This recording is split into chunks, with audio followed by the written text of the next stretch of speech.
Bueno,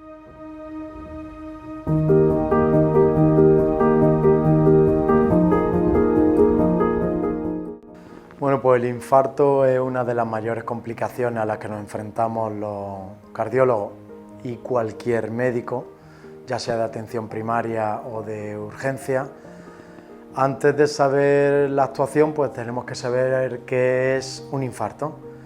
Y un infarto es la oclusión, la estenosis completa de una arteria del corazón, de las 3 arterias que hay, produciendo una isquemia, se queda el músculo sin oxígeno y llega a producir la muerte de esa parte del corazón, de ese músculo.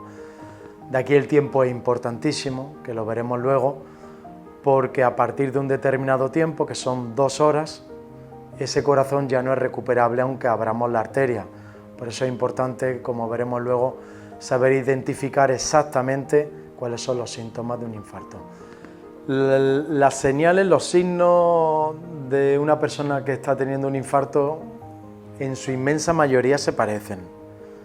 En un 70, 80%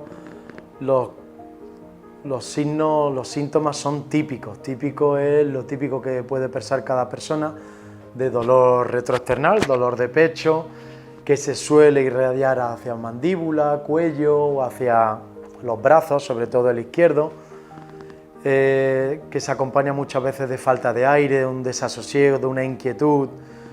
Puede haber pérdida de conocimiento y mucho malestar, mucho sudor, mucho escalofrío, la piel fría y un sudor muy característico, ¿no? Pero sobre todo ese dolor de pecho que acompaña. Personas mayores o diabéticos, desaparece el dolor o tienen menos dolor y lo que aparece es una falta de aire muy importante con ese sudor característico. Así que asociarlo sobre todo al dolor, pero hay que ser muy cautos porque muchas otras personas, mujeres también tienen síntomas atípicos, diabéticos y personas mayores, sobre todo esa falta de aire súbita con mucho malestar, ¿no? Entonces hay veces que no puede ser un infarto, pero se debería a las personas en su casa pensar que pueda ser un infarto para no perder ese tiempo y para que puedan llamar a los servicios de emergencia.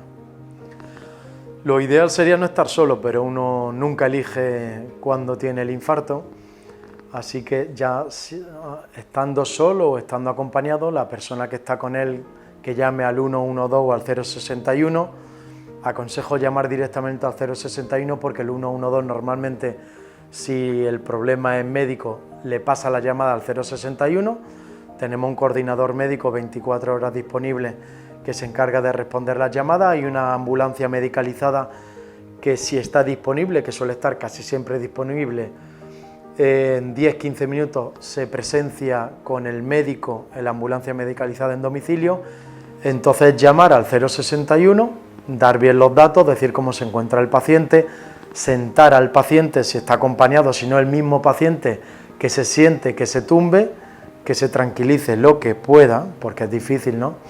Llamar al 061 y explicar muy bien cómo se siente y dónde está. Y esperar en domicilio, sin el paciente presentarse solo con su vehículo a urgencias, porque suele estar en 10-15 minutos la ambulancia, entonces aconsejamos que el paciente se quede ahí y que si hay algún familiar se quede con el paciente. La mayoría, y esto es lo importante de los tiempos, la mayoría de las muertes que hay por infarto suelen ser, más de la mitad, suelen ser antes de llegar al hospital y suelen ser por arritmias, por fibrilación ventricular. Entonces, si un paciente está solo, pues no puede hacer nada, pero sí que se está educando poco a poco a la población general qué hacer ante una parada cardiovascular, y la parada cardiovascular es el masaje. Entonces, quedarse con el paciente, preguntarle cómo está, y si perdiera por casualidad la conciencia, y esto es lo importante, esto es lo difícil y hay que entrenarse, es tumbar al paciente en una superficie dura, que es el suelo, mejor que en la cama, y hacer masaje, masaje y reanimación cardiopulmonar.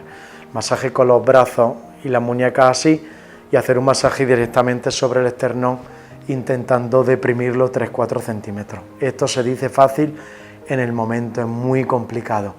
Pero acordarse que si una persona que le duela el pecho pierda el conocimiento, es señal de que muy posiblemente está teniendo la fibrilación ventricular y esa persona es la que salva. al paciente.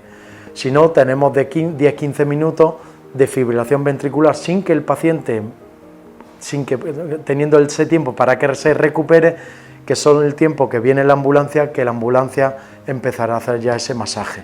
Ese es el momento crítico. Si tuviéramos la mala suerte de que el paciente hiciera la fibrilación ventricular, que la mayoría no hace la fibrilación, pero si la hicieran, ese es el consejo. El tratamiento, creo que el 90% de nuestra economía, 90% de nuestra educación no debe ir encaminado a qué hacer si una persona tiene un infarto, no debe ir a poner una ambulancia, a que haya un médico siempre disponible, a tener desfibriladores por toda la ciudad, a educar a la gente. El 90% de nuestros esfuerzos, no solo económicos, sino sanitarios, desde el punto de vista de prevención, deben de ir a esto, a la prevención. Y la prevención yo siempre lo encamino a dos cosas, que es la alimentación y el estilo de vida. De eso se deriva todo. Se deriva el tabaquismo, la diabetes, la obesidad, la hipertensión y todos los factores de riesgo que van a producir el infarto. Al final es inevitable yo con 80 años tener un infarto porque la edad y la genética juegan un papel, pero a los 40, 50 años, 60 años, un paciente morir de un infarto, adelantar la dolencia habitual, la evolución natural de un infarto que son a los 70, 80, 90, adelantar los 20, 25 años por un mal estilo de vida, por la educación sanitaria, por la alimentación y por el estilo de vida, caminar y hacer deporte. Entonces yo lo encamino solo a esas dos cosas, tener conciencia de la enfermedad, no de la enfermedad, conciencia del cuerpo de cada una persona y tener conciencia de la alimentación y el estilo de vida, esas dos cosas.